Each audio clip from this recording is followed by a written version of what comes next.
నాంపల్లిలోని పశుసంవర్ధక శాఖ కార్యాలయంలో కీలకమైన ఫైళ్లు మాయమైన ఘటనను కాంగ్రెస్ సర్కార్ చాలా సీరియస్గా తీసుకుంది. అంతేకాకుండా గొర్రెల పంపిణీలో జరిగిన అక్రమాలపై ఫోకస్ పెట్టింది. ఈ రెండు కేసులను ఏసీబీకి బదిలీ చేస్తూ రాష్ట్ర సర్కార్ నిర్ణయం తీసుకుంది. గొర్రెల పంపిణీ, నగదు బదిలీలో ఉన్నతాధికారుల ప్రమేయం ఉందని తేలింది. దీంతో గచ్చిబౌలిలోని అధికారులపై కేసు నమోదైంది. పశుసంవర్ధక శాఖ కార్యాలయాల్లో ఫైల్స్ మాయంపై కూడా కేసు నమోదు చేసిన పోలీసులు తాజాగా వాటిని ఏసీబీకి బదిలీ చేస్తూ నిర్ణయం తీసుకున్నారు. రాష్ట్రంలో కాంగ్రెస్ సర్కారు ఏర్పాటు కాగానే పలుచోట్ల ఫైళ్లు మాయం, దగ్ధం కావడం వంటి ఘటనలు చోటు చేసుకున్నాయి. మాజీ మంత్రి తలసాని శ్రీనివాస్ యాదవ్ ఓఎస్డీ కళ్యాణ్ మాసబ్ ట్యాంక్లోని పశుసంవర్ధక శాఖ ఆఫీసులోకి అక్రమంగా ప్రవేశించి సిబ్బంది సహాయంతో బీరువాలో ఉన్న ఫైళ్లను చింపివేసి కొన్ని ముఖ్యమైన ఫైల్స్ ను తన కారులో తీసుకెళ్లాడు. ఈ మేరకు వాచ్మెన్ మందాల లక్ష్మయ్య ఫిర్యాదుతో పోలీసులు కళ్యాణ్, ఆపరేటర్ మోహన్ ఎలిజా, వెంకటేష్, ప్రశాంత్లపై కేసు నమోదు చేశారు. ఇక గొర్రెల పంపిణీ వ్యవహారంలో కూడా కోట్ల రూపాయల అవినీతి జరిగిందని ప్రభుత్వం దృష్టికి వచ్చింది. ఈ పథకంలో బీఆర్ఎస్ పెద్ద ఎత్తున నిధులను మళ్లించినట్లుగా గుర్తించింది. దీంతో పలువురు అధికారులపై కేసులు నమోదు కాగా తాజాగా ఈ కేసులను ఏసీబీకి బదిలీ చేస్తూ రేవంత్ సర్కార్ నిర్ణయం తీసుకుంది. తెలంగాణలో చేనేత రంగానికి గత ప్రభుత్వం అండగా నిలిచిందని మాజీ మంత్రి బీఆర్ఎస్ ఎమ్మెల్యే కేటీఆర్ చెప్పారు. గడిచిన 10 ఏళ్లలో వస్త్ర పరిశ్రమ ఎంతగానో అభివృద్ధి చెందిందని వివరించారు. ప్రభుత్వ సహకారంతో ఉపాధి పొందడంతో పాటు నైపుణ్యం కలిగిన నేతన్నలు తయారయ్యారని చెప్పారు. అలాంటి వస్త్ర పరిశ్రమ సంక్షోభం దిశగా సాగడం విచారకరమని కేటీఆర్ ఆవేదన వ్యక్తం చేశారు. సిరిసిల్ల టెక్స్టైల్ పార్క్ నిరవధికంగా మూతపడడంపై ఆందోళన వ్యక్తం చేస్తూ మాజీ మంత్రి ట్వీట్ చేశారు. ఈ మేరకు పత్రికల్లో వచ్చిన వార్తా కథనాలు, క్లిప్పింగ్స్ను షేర్ చేశారు.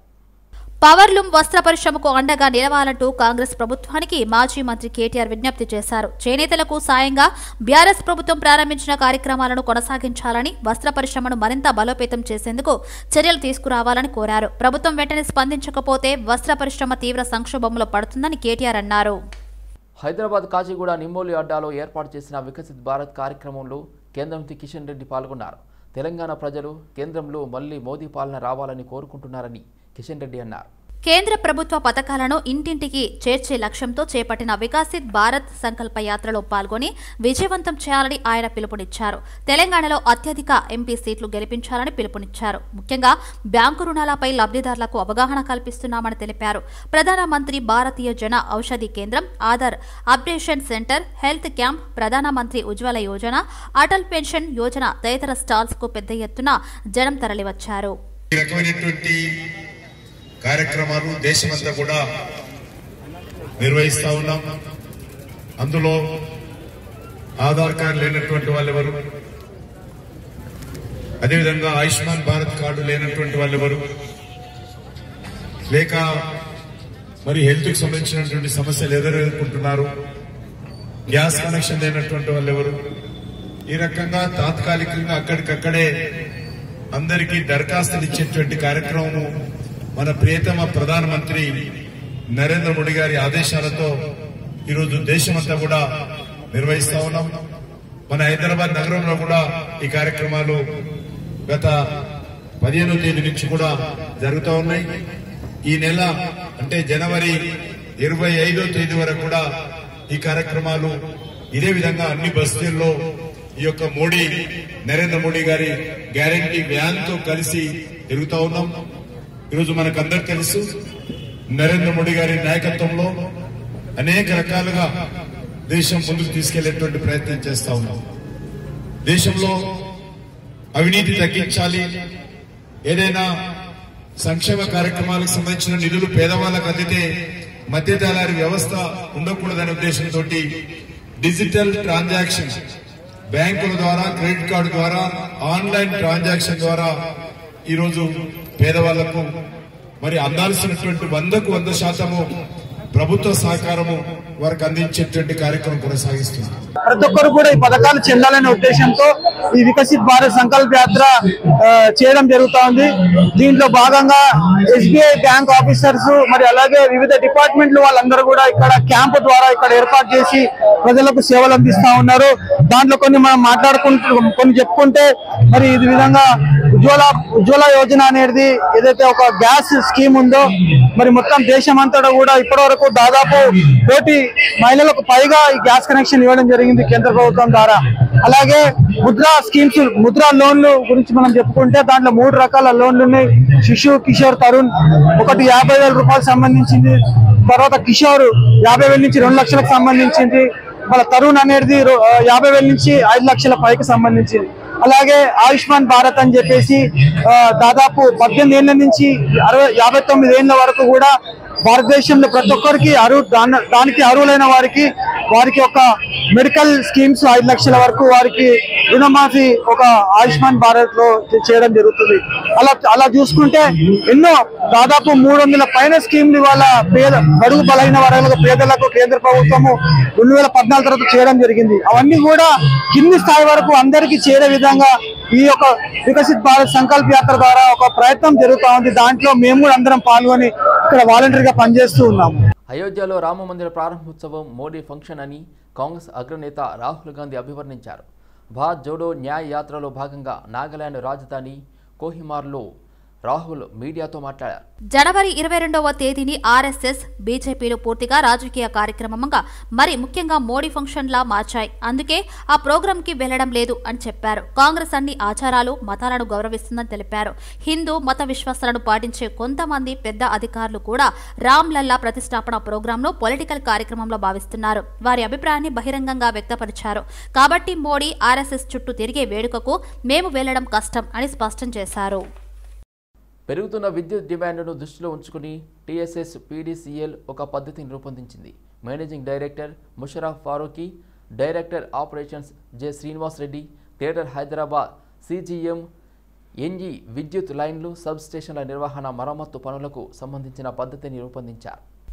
వినియోగదారుల విద్యుత్ డిమాండ్ను దృష్టిలో ఉంచుకుని ఈ రోజు నుండి ఫిబ్రవరి 10, 2024 వరకు నిర్వహణ పనులను 15 నిమిషాల నుండి 2 గంటల లోపు పూర్తి చేయాలని క్షేత్రస్థాయి ఉద్యోగులకు ఆదేశాలు జారీ చేయబడ్డాయి. గ్రేటర్ హైదరాబాద్ నగరంలోని వివిధ సబ్ స్టేషన్లలో రొటేషన్ పద్ధతిలో ఈ నిర్వహణ పనులు చేపట్టనున్నారు. రాబోయే వేసవిలో విద్యుత్తుకు అధిక డిమాండ్ ఉన్నందున నిర్వహణ మరియు మరమ్మత్తు పనులను నిర్వహించడం చాలా ముఖ్యం. కావున విద్యుత్ వినియోగదారులు విద్యుత్ శాఖకు మెయింటెనెన్స్ పనుల్లో సహకరించాలని కోరారు. కుస్తీలు అంటేనే పాత బస్తీ గుర్తుకు వస్తుంది. ఎందుకంటే ఇక్కడి నుండి చాలామంది పహిల్వాన్లు కేసరి, ఆంధ్ర కేసరి, హింద్ కేసరి అందుకున్నటువంటి సందర్భాలున్నాయి. అలాగా కుస్తీలు నేర్పడానికి గురువులు ఉండాలి. అప్పుడే నేర్పరితనం వస్తుంది. ముఖ్యంగా కుస్తీలలో ఉండాల్సిన స్టెమినా, శ్వాస ఉండాలి. అప్పుడే కుస్తీలో నెగ్గగలుగుతాం. ఎలాంటి కుస్తీలు నేర్పడంలో దిట్ట బామాస్. అక్కడ ఇది హైదరాబాద్ బాతబస్తీలో ఉండటం విశేషం. వీరు ప్రతి సంవత్సరం బార్కాస్లోని గ్రౌండ్లో నిర్వహిస్తున్నారు. దీనికి world professional wrestling hub support కూడా ఉన్నది. ఇప్పటి వరకు 23 రెజ్లింగ్ ఛాంపియన్షిప్ నిర్వహించారు. మీడియా సుముఖంగా మాట్లాడారు. ఈసారి 24న హైదరాబాద్ కేసరి రెజ్లింగ్ ఛాంపియన్షిప్ 27, 28 తేదీలో నిర్వహించబోతున్నారు. ఇందులో ఎవరైనా పాల్గొనవచ్చు అనే ఓపెన్ కేటగిరీలో పాల్గొనవచ్చు అని వెల్లడించారు.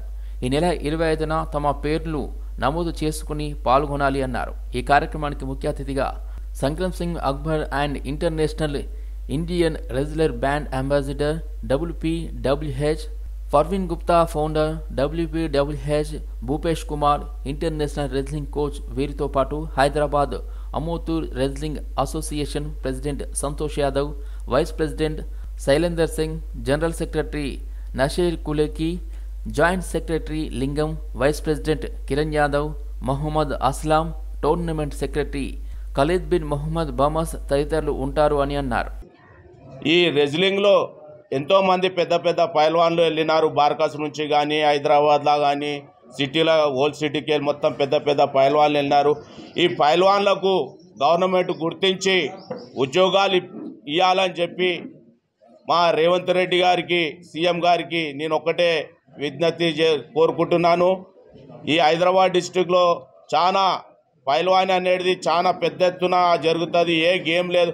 ఈ గేము మహాభారత్ నుంచి బట్టి చాలా పెద్ద ఓల్డ్ గేమ్ ఇది. ఈ గేమ్ను గుర్తించి పైల్వాన్లకు ఉద్యోగాలు ఇవ్వాలి. అలాగే ఈ పైల్వాన్లకు హాస్టల్ కానీ గవర్నమెంట్ నుంచి గుర్తింపించి చాలా పెద్ద ఎత్తున ఈ గేమ్కు పురస్కరించాలి గవర్నమెంట్కు. ఈ గేమ్ చాలా వెనుకబడి ఉన్నది. కాబట్టి ఈ గేమ్ని మీరు చాలా గవర్నమెంట్ గుర్తించి చేయాలి. ఖలీద్ బామస్ గారికి చాలా ధన్యవాదము ఈ కేసరి ఇంత పెద్ద ఎత్తున చేస్తున్నాడు. ఆయనకు చాలా ఎంత చెప్పినా ఎంత తారీఫ్ చేసినా తక్కువనే. ఈ టోర్నమెంట్కు సక్సెస్ఫుల్ చేయాలి. మేము కూడా హైదరాబాద్ డిస్ట్రిక్ట్ జాయింట్ సెక్రటరీగా హైదరాబాద్ ప్రెసిడెంట్ సంతోష్ పలాన్ గారు, నాసర్ కులాకి గారు, అస్లం గారు, మన ఖాలద్ బామస్ గారు ఈ అందరు కలిసి మేము ఆయనకు కోఆపరేట్ చేస్తాం మా రెజ్లింగ్ అసోసియేషన్ తరఫున. కాబట్టి మా గవర్నమెంట్ తరఫున కూడా మాకు దీనికి గుర్తింపు చేయాలి, న్యాయం జరగాలని చెప్పి మేము గవర్నమెంట్తో కూడా మేము ప్రార్థిస్తున్నాము. ఈ గేమ్కు హాస్టల్ కానీ డ్యూటీలు కానీ ఇవన్నీ కలిగించాలి. తెలంగాణ జనసమితి అధ్యక్షుడు కోదండరామును పాలకుర్తి ఎమ్మెల్యే యశస్విని రెడ్డి తన కుటుంబ సభ్యులతో కలిసి తార్నాకలోని ఆయన నివాసంలో మర్యాదపూర్వకంగా కలిశారు. ఈ సందర్భంగా పాలకుర్తి నియోజకవర్గం అభివృద్ధి కోసం కోదండరాం సలహాలు సూచనలను ఆమె అడిగి తెలుసుకున్నారు. అతి చిన్న వయసులోనే ఎమ్మెల్యేగా ఎన్నికైన యశస్విని రెడ్డిని కోదండరాం సన్మానించారు. పాలకుర్తి నియోజకవర్గం అభివృద్ధికి తన వంతుగా కృషి చేస్తానని కోదండరాం తెలిపారు.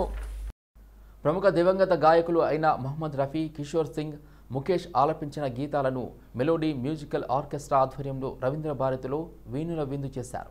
నేషనల్ అవార్డు విన్నర్ ముంబైకి చెందిన సౌమ్య శర్మ తన మధురమైన గలంతో పాటలను పాడి శ్రోతలను రంజింపచేశారు. ప్రజల మనసులను హత్తుకునే పాత పాటలు ఎంతో అద్భుతంగా పాడిన సౌమ్య శర్మను సినీ నటి జయప్రద సహోదరుడు రామ్కి అభినందించారు. అంతటి మహాగాయకులు మన కళ్ళ ముందు వచ్చి పాడినట్టుగా మైమర్పించారన్నారు. సంగీతం మనసుకు ఉత్సాహాన్ని, ఆనందాన్ని కలిగిస్తుందన్నారు. తో పాటు ఆ యొక్క మళ్ళీ ఈ యొక్క కిషోర్దా అయితే మొహమ్మద్ రఫీ గారిది, తర్వాత మన కిషోర్దా ముఖేష్ గారిది, వాళ్ళ మెమరీస్ మళ్ళీ వాళ్ళ మెలోడీస్ మనం వింటామో లేదో అనుకుంటాం. The great legend singers. మళ్ళీ ఈ ప్రోగ్రామ్ నేను రావడం వల్ల నాకు చాలా ఆనందం. మళ్ళీ ఆ మెలోడీస్తో పాటు మెమరీస్ కూడా రికలెక్ట్ అయ్యి నాకు చాలా ఆనందంగా ఉంది. నిజంగా మళ్ళీ మనకి కిషోర్దాని చూపించారు. కిషోర్దా ఓల్డ్ సింగర్స్, ద లెజెండరీ సింగర్స్ని మళ్ళీ మన కళ్ళ మీద వచ్చి పాడుతున్నట్టుగా చాలా ఆనందంగా ఉంది. తర్వాత ఇంకొక Soumya Sharma, she's from Bombay, first time వచ్చిందట Hyderabad. She's a great singer, lovely voice, phenomenal. అసలు ఆ టైమింగ్ చిన్న వయసులో కూడా అసలు చాలా బ్రహ్మాండంగా పాడుతుంది. గ్రేటర్ హైదరాబాద్ మున్సిపల్ కార్పొరేషన్ పరిధిలోని ట్రాఫిక్ పరిస్థితిపై Telangana DGP Ravi Gupta senior police అధికారులతో సమీక్ష నిర్వహించారు. రాష్ట్ర డీజీపీ కార్యాలయంలో జరిగిన సమావేశంలో intelligence chief B Shivadhar Reddy, అదనపు DGP Sanjay Kumar Jain, Cyberabad police commissioner Avinash Mohanty, Rachakonda police commissioner Sudheer Babu, Hyderabad అదనపు కమిషనర్ విక్రమ్ సింగ్ మాన్, హైదరాబాద్ ట్రాఫిక్ అదనపు కమిషనర్ విశ్వప్రసాద్, ఐజీ తరుణ్ జోషి తదితరులు పాల్గొన్నారు. ఈ సమావేశంలో ప్రజల సౌకర్యార్థం జీహెచ్ఎంసీ పరిధిలో ట్రాఫిక్ను క్రమబద్ధీకరించడానికి మరియు మెరుగుపరచడానికి సమర్థవంతమైన చర్యలపై పోలీస్ అధికారులు సూచనలు డీజీపీ కోరారు. విజిబుల్ పోలీసింగ్ను అమలు చేయడం మరియు ట్రాఫిక్ సిబ్బందికి ఆధునిక శిక్షణ అందించడం వంటి అంశాలపై అధికారులు చర్చించారు. జీహెచ్ఎంసీ పరిధిలో కొత్త స్కైవాక్లు, ఫ్లైఓవర్ల చుట్టూ ట్రాఫిక్ పరిస్థితులను విస్తరిస్తూ ట్రాఫిక్ పోలీసులు అధికారులు పవర్ పాయింట్ ప్రజెంటేషన్ను డీజీపీకి వివరించారు. మూసీ నది ప్రాంతాల్లో వంతెనల పరిస్థితి, ప్రతిపాదన, ట్రాఫిక్ అవగాహన కార్యక్రమాలు, శిక్షణా కేంద్రం ఏర్పాటుపై అధికారులు దృష్టి పెట్టాలని అభిప్రాయపడ్డారు. జీహెచ్ఎంసీ ట్రాఫిక్ను మరింతగా మెరుగుపరచాల్సిన ఆవశ్యకతను వ్యక్తం చేసిన డీజీపీ ప్రజల సౌకర్యార్థం ప్రత్యేక చర్యల ప్రాముఖ్యతను నొక్కి చెప్పారు. అందించిన సిఫార్సులపై వెంటనే చర్యలు తీసుకోవాలని అధికారులను ఆదేశించారు. మోదీ 9.5 ఏళ్ల పాలనలో చేసిన అభివృద్ధి, ప్రవేశపెట్టిన సంక్షేమ పథకాలను వివరిస్తూ మల్కాజ్గిరి పార్లమెంటు పరిధిలోని 7 నియోజకవర్గాల్లో మోదీ బస్ 2024 పేరిట బస్ ఎగ్జిబిషన్ ఏర్పాటు చేశారు. బీజేపీ మేడ్చల్ జిల్లా అర్బన్ అధ్యక్షులు పన్నాల హరీష్ రెడ్డి. దీనిలో భాగంగా కేపీహెచ్బీ కాలనీ, టెంపుల్ బస్టాప్ వద్ద మోదీ ప్రవేశపెట్టిన సంక్షేమ పథకాలను ప్రజలకు వివరించారు. మోడీ 9 ఏళ్ల ప్రభుత్వ కాలంలో దేశం ఎంతో అభివృద్ధి చెంది ఉన్నత స్థానంలో ఉందని పన్నాల హరీష్ రెడ్డి అన్నారు. ఆయన పాలన యావత్ ప్రపంచానికే ఆదర్శంగా నిలుస్తుందని వెల్లడించారు. దీనిలో భాగంగానే మోడీ సంక్షేమ ఫలాలను ప్రజలకు వివరిస్తూ 7 నియోజకవర్గాల్లో బస్సు ఎగ్జిబిషన్ ఏర్పాటు చేస్తామని అన్నారు. మరోసారి జరిగే పార్లమెంటు ఎన్నికల్లో మోడీ ప్రభుత్వం ఏర్పాటు అవ్వడం తథ్యమని ఆశాభావం వ్యక్తం చేశారు. దేశానికి ఇచ్చిన సంక్షేమ పథకాలే కానీ ఆయన చేసిన ఈ పథకాలన్నీ కలిపి మన మేడ్చల్ అర్బన్ జిల్లా అధ్యక్షులు పన్నాల హరీష్ రెడ్డి గారు ఆయన చేసిన యొక్క సంక్షేమ పథకాలు ఈ మల్కాజ్గిరి పార్లమెంట్ ఈ 9 నియోజకవర్గాల్లో 7 బస్సులకు ఇలాంటి బస్సులు చూడండి, ఇట్లా 7 బస్సుల్లో ఇది ఒక బస్సు, మొత్తం 7 బస్సులు ఇట్లా తయారు చేయడం జరిగింది. ఆయన చేసిన సంక్షేమ పథకాలన్నీ ఒక ఎగ్జిబిషన్ టైపులో బస్సు లోపల ఏర్పాటు చేసి ప్రతి ఇంటింట, ప్రతి గల్లీకి, ప్రతి వాడ ఆయన చేసిన పథకాలు ప్రతి ఇంటికి వెళ్ళాలని చెప్పి ప్రతి గల్లీలో ఈ బస్సు యాత్ర ప్రారంభించి చేయడం జరిగింది. ఇది ఇలా మన హరీష్ రెడ్డి గారు ఆయన ఆధ్వర్యంలో జరుగుతుంది. ఇదంతా చాదర్ఘట్లో తారిక్ ముస్లిం షబాన్ ఆధ్వర్యంలో తెలంగాణ కాంగ్రెస్ ఇన్ఛార్జ్ దీప్దాస్ మున్షి, మంత్రి పొన్నం ప్రభాకర్లకు సన్మాన కార్యక్రమం నిర్వహించారు. ముస్లింలు ఎదుర్కొంటున్న సమస్యలను నేతల దృష్టికి తీసుకువచ్చారు. ఈ కార్యక్రమంలో డీసీసీ అధ్యక్షుడు సమీర్ ఉల్లా, మలక్పేట్ కాంగ్రెస్ ఇన్ఛార్జ్ షేక్ అక్బర్, తారిక్ ముస్లిం షబాన్ प्रेसिडेंट मुश्ताक मालिक तैतरलु पाल्गొన్నారు. यहाँ से इस बार आवाज उठनी चाहिए और एक ऐसे शख्स को शिकस्त मिलनी चाहिए जो भाजपा और आरएसएस के इशारों पे काम कर रहा है. कांग्रेस पार्टी आपके साथ खड़ी है, हमारी लीडरशिप आपके साथ खड़ी है. नहीं बोलूंगा, बस एक शेर के साथ अपनी सारी बातों को समेटते हुए एक जो निकले हैं अपनी ये यात्रा लेके, मैं आप सबकी तरफ से आप सबको कहना चाहता हूं इस दखियानुसी ताकतों को कि दरिया तेरी खैर नहीं. సనత్ నగర్ డివిజన్లోని ఎర్రగడ్డ ఫ్లైఓవర్ సమీపంలో కారులో మంటలు చెలరేగాయి. కారులో ప్రయాణిస్తున్న ఇతర డ్రైవర్లలో భయం ఏర్పడింది. కారులో మంటలు చెలరేగడం చూసి చుట్టుపక్కల వారు భయాందోళనకు గురయ్యారు. ఈ ఘటనలో ఎర్రగడ్డ ఫ్లైఓవర్ దగ్గర ట్రాఫిక్ జామ్ ఏర్పడింది. వాహనం నడుపుతున్న వ్యక్తి పొగలు చూసి వాహనం దిగిపోయాడు. ఈ ఘటనలో కారు పూర్తిగా దగ్ధమైంది.